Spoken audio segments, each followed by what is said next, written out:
Imaginen una escena como esta. Primero, a nosotros los espectadores nos muestran un objeto completamente común. Por ejemplo, una vasija. Da igual si está llena de miel o no. El mago chasquea los dedos y de repente, la forma en que vemos esa vasija cambia por completo. Vaya, resulta que no era un único objeto sólido, sino una colección de pequeñas partículas, un conjunto de átomos. Demócrito aplaude emocionado. Suena un chasquido y vuelve a transformarse. Al parecer, los átomos tampoco eran partículas indivisibles después de todo. Existe un núcleo atómico diminuto y a su alrededor los electrones giran sin parar, pero entre ambos se extiende un espacio inmenso. Rutherford se pone de pie y con entusiasmo grita ¡Bravo! Pero cuando el mago vuelve a chasquear los dedos, esos electrones que giraban alrededor del núcleo dejan de ser pequeños planetas moviéndose en órbitas perfectas. Niels Bohr, con una sonrisa orgullosa, añade con aire solemne: así es, señores, los electrones no siguen cualquier trayectoria que quieran, existen niveles de energía definidos. Una vez más, suenan los dedos y ahora estas mismas partículas empiezan a difuminarse. Los electrones ya no pueden entenderse como pequeñas bolitas rodando por un camino. Lo que tenemos frente a nosotros es más bien una función de onda, una distribución de posibilidades, una nube de posibilidades que dice «podría estar aquí». Schrödinger escribe ecuaciones mientras reflexiona, Heisenberg guarda discretamente su regla, y Max Born recalca «esto no es materia extendida por todas partes». Es la probabilidad de encontrar una partícula en un lugar determinado. Y finalmente llega el último truco.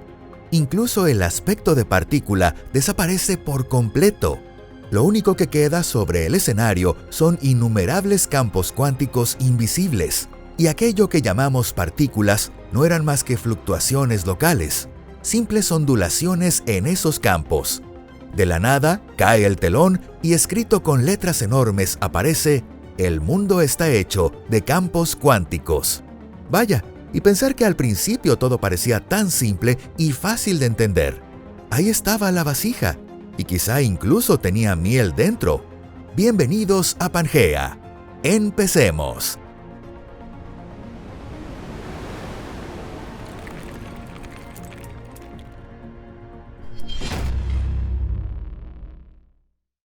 La física que perdió el rumbo. Volvamos un momento a aquella sala donde hace un rato Demócrito y Bohr estaban aplaudiendo. Ellos la tenían bastante fácil, ¿verdad? En sus mentes existía una imagen sencilla. Todo estaba hecho de partículas. Esas partículas estaban formadas por partículas aún más pequeñas. Y en algún punto al fondo de todo existía una base firme e inmutable. Y con eso, asunto resuelto. Sin embargo, dentro de esta visión del mundo que parecía tan simple y fácil de entender, los físicos modernos terminaron perdiéndose entre tres grandes preguntas. La primera pregunta es esta: ¿por qué todos los electrones que existen en el universo son exactamente iguales? No hablamos de que se parezcan, hablamos de que son tan idénticos que resulta imposible distinguirlos. Si tomaras un electrón que está en tu dedo, bueno, ni siquiera tiene que ser tu dedo, y lo intercambiaras por un electrón de una estrella situada al otro lado de la galaxia, el universo ni siquiera lo notaría. Si solo fueran partículas, ¿por qué todas las partículas del universo coinciden entre sí como si hubieran sido fabricadas con el mismo molde, con una precisión infinita más allá del punto decimal?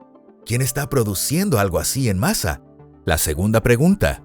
En el gran colisionador de hadrones, cuando dos protones chocan, del punto de impacto salen disparados cientos de partículas que antes no estaban allí.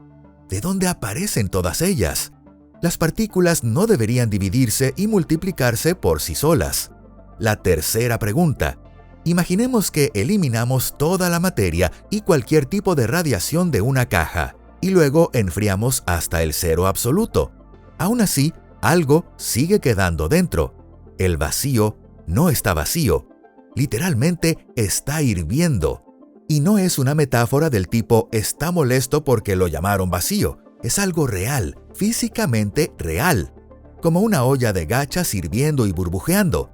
Si se suponía que habíamos eliminado todo, ¿por qué sigue habiendo algo allí? Para responder a estas tres preguntas, los físicos tuvieron que hacer exactamente lo mismo que aquel dios vestido de mago: chasquear los dedos y hacer desaparecer por completo las partículas.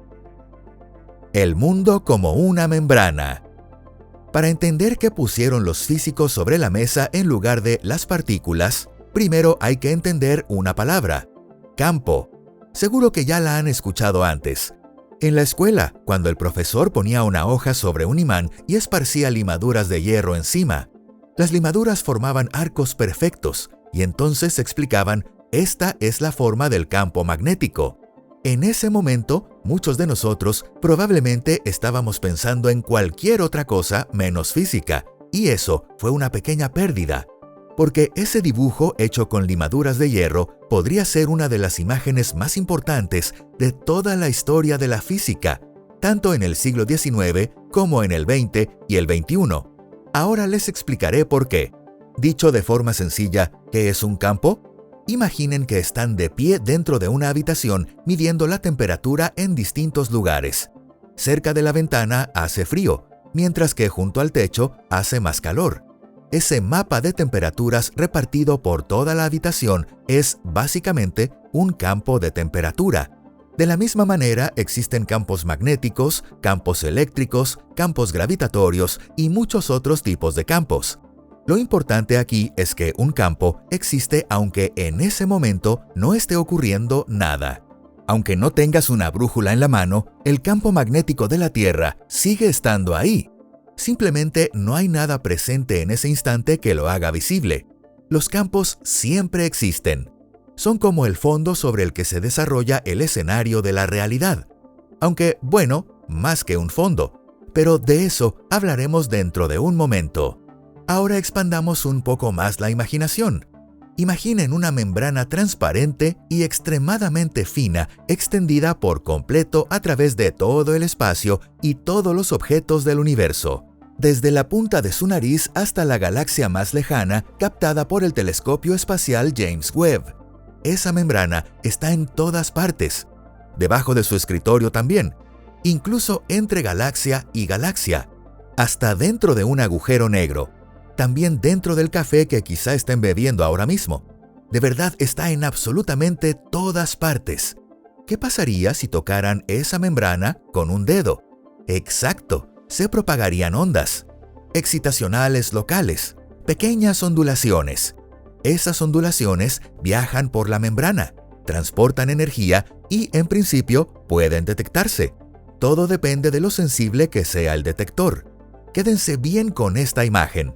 Una membrana invisible extendida por todo el universo y ondas recorriéndola. Dentro de poco hablaremos un poco más sobre qué es realmente esa membrana, pero cuando lo entiendan, la imagen de las partículas desaparecerá por completo de su forma de ver el mundo. Somos ondulaciones, nada más que ondulaciones. Bien, hablábamos de esa membrana invisible extendida por todo el universo y de las ondas que se desplazan sobre ella. ¿Lo recuerdan? Perfecto. Entonces, ahora sí, entremos en el tema principal. La teoría cuántica de campos nos dice lo siguiente: no existe una sola membrana de este tipo. Cada una se encarga de un tipo distinto de partícula. Existe un campo electrónico. También existe el campo de los quarks y hay campos específicos para el quark arriba, el quark abajo, el quark externo, el quark en canto y así sucesivamente. También existe el campo de los fotones, aquello que nosotros percibimos como luz. Además está el campo de los gluones, cuyos cuantos son partículas medidoras que cumplen un papel parecido al pegamento que mantiene unidos a los quarks dentro de los protones, como mencionamos al principio. También existe el campo del bosón de Higgs, probablemente el más famoso ahora mismo, descubierto en el CERN en 2012 y premiado con el Nobel al año siguiente. En total existen unas 20 clases de campos fundamentales, y todos ellos atraviesan simultáneamente cada rincón del espacio en el que ustedes se encuentran en este mismo instante. Así es, de verdad, todos al mismo tiempo. Y ahora llegamos a la parte más importante de este video.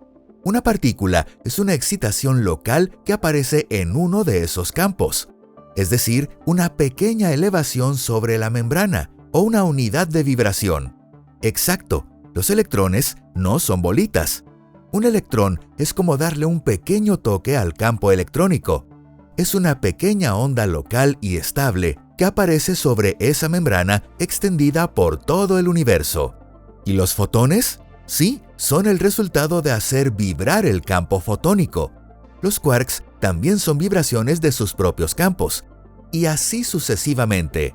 Existen tantos tipos de vibraciones como tipos de campos. Todo aquello que hasta ahora hemos llamado materia no es más que un conjunto de ondulaciones. Y, por cierto, nosotros también somos esas ondulaciones. Esta idea, que a primera vista parece extraña, responde a las 3 preguntas anteriores y saca a la física de ese laberinto. ¿Por qué todos los electrones del universo son iguales? Porque no son partículas separadas fabricadas en la misma fábrica. Todas pertenecen al mismo campo. Son la misma membrana. Los electrones de todo el universo no son más que vibraciones de esa membrana. Que parezcan idénticos es lo natural, porque es exactamente lo mismo apareciendo en lugares diferentes.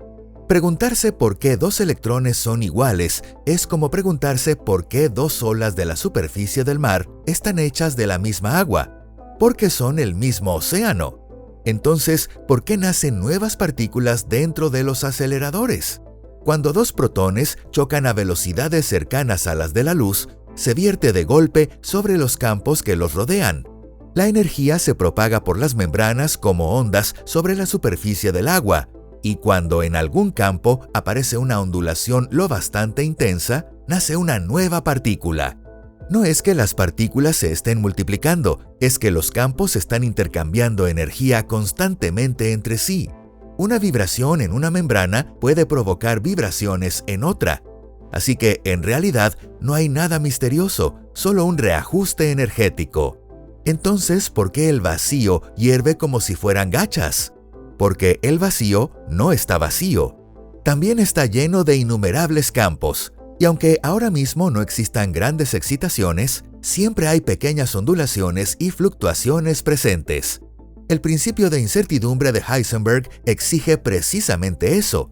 Ningún campo puede permanecer completamente inmóvil, ni siquiera en teoría. Siempre hay una pequeña agitación. Ese movimiento diminuto e incesante que ocurre simultáneamente en todos los campos es precisamente lo que llamamos espacio vacío. Hace un momento dije que la imagen de las partículas terminaría derrumbándose por completo, ¿verdad? ¡Felicidades! Acaba de desaparecer por completo. 3 fenómenos reales. Después de escuchar todo esto, quizá piensen que otra vez estamos frente a una de esas fantasías favoritas de los científicos. Algo así como las cosas que llega a inventar la gente para justificar su sueldo. Pero existen experimentos donde estas supuestas fantasías aparecen de verdad y son capaces de sacudir seriamente nuestra forma de entender el mundo. El efecto Casimir. Si colocamos 2 placas metálicas perfectamente lisas dentro del vacío y las acercamos con cuidado hasta separarlas por apenas una fracción de un micrómetro, sorprendentemente empiezan a atraerse. ¿Por qué ocurre esto? Porque incluso en un espacio que parece vacío a nivel cuántico está lleno de fotones virtuales. Siempre existen pequeñas fluctuaciones allí. Mientras las placas están separadas, el estado permanece equilibrado y simétrico, pero cuando se acercan hasta casi tocarse, entre ellas caben ligeramente menos fluctuaciones que en el exterior. Y esa pequeñísima diferencia basta para generar una fuerza que empuja lentamente a las 2 placas una hacia la otra. Este efecto ya fue medido experimentalmente en los años 90. En otras palabras, el vacío está empujando el metal. El espacio vacío está ejerciendo presión. La aniquilación materia-antimateria. Cuando un electrón se encuentra con su antipartícula, el positrón, ambos desaparecen y se transforman en 2 fotones. ¿A dónde fue el electrón? No fue a ninguna parte. La excitación presente en el campo electrónico desapareció y esa energía simplemente pasó al campo fotónico, propagándose después como luz. No existen partículas que puedas guardar en el bolsillo y transportar de un sitio a otro. Como explicamos antes, simplemente hubo un intercambio de energía entre membranas distintas.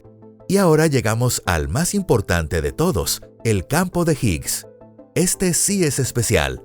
A diferencia de otros campos, el campo de Higgs nunca vale cero ni siquiera en el vacío puro. Mantiene constantemente un valor distinto de cero en todos los lugares del universo. Y cuando otras partículas como los electrones o los quarks intentan atravesarlo, el campo interactúa con ellas y actúa casi como un freno. Esa resistencia es lo que llamamos masa. Piénsenlo un momento. Eso significa que tu masa no es realmente una propiedad intrínseca de tus partículas, sino el resultado de interactuar con un campo específico que llena todo el universo. Sin el campo de Higgs, los electrones no tendrían masa y seguirían moviéndose a la velocidad de la luz. Los átomos no podrían existir, y tú tampoco existirías. Podría decirse que tu masa es como el peaje que pagas por existir en este universo y atravesar el campo de Higgs. El campo de Higgs proporciona el 100% de la masa de electrones y quarks individuales. Pero aquí viene lo curioso. Incluso si sumáramos la masa de todas las piezas que forman tu cuerpo, apenas llegaríamos a alrededor del 1% de tu peso real.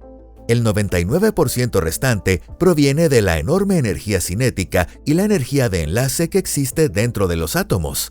Aunque, siendo sinceros, los peajes nunca han sido precisamente baratos. Por cierto, teóricamente existe la posibilidad de que el campo de Higgs esconda suficiente energía como para provocar una catástrofe a escala cósmica. Esa es la llamada hipótesis del decaimiento del falso vacío. Según esta idea, el vacío actual no sería el estado de energía más bajo, y en algún momento podría surgir una burbuja de vacío verdadero que se expandiría a la velocidad de la luz, devorando todo el universo. Pero sigue siendo solo una hipótesis. Y aunque ocurriera, probablemente desapareceríamos antes de poder siquiera pestañear. Las partículas se retiran del escenario. Bien, entonces resumamos todo lo que hemos visto hasta ahora. El universo es un conjunto de campos que interactúan entre sí, y aquello que hemos llamado materia no es más que patrones estables de ondulaciones que aparecen en esos campos. Tú no eres una bolsa llena de partículas, eres una configuración extremadamente compleja y estable de vibraciones repartidas entre numerosos campos cuánticos. El campo electrónico, el campo de quarks, el campo de gluones, el campo fotónico, el campo de Higgs y muchos otros. La realidad no es un sustantivo, es un verbo. Tú no estás simplemente existiendo, estás vibrando, justo ahora mismo, al mismo tiempo en 20 campos distintos. Desde el punto de vista de la física como ciencia, el modelo estándar explica de forma brillante 3 de las 4 interacciones fundamentales, pero sigue teniendo problemas con la gravedad. Por ahora, no hemos conseguido reescribir la gravedad en el lenguaje de los campos cuánticos de una manera que encaje con todo lo demás. Ese sigue siendo uno de los mayores problemas de la física. Y quién sabe, quizá los próximos campos tampoco sean el nivel más profundo de la realidad. Tal vez debajo existan cuerdas, bucles o algo todavía más extraño que aún ni siquiera hemos imaginado.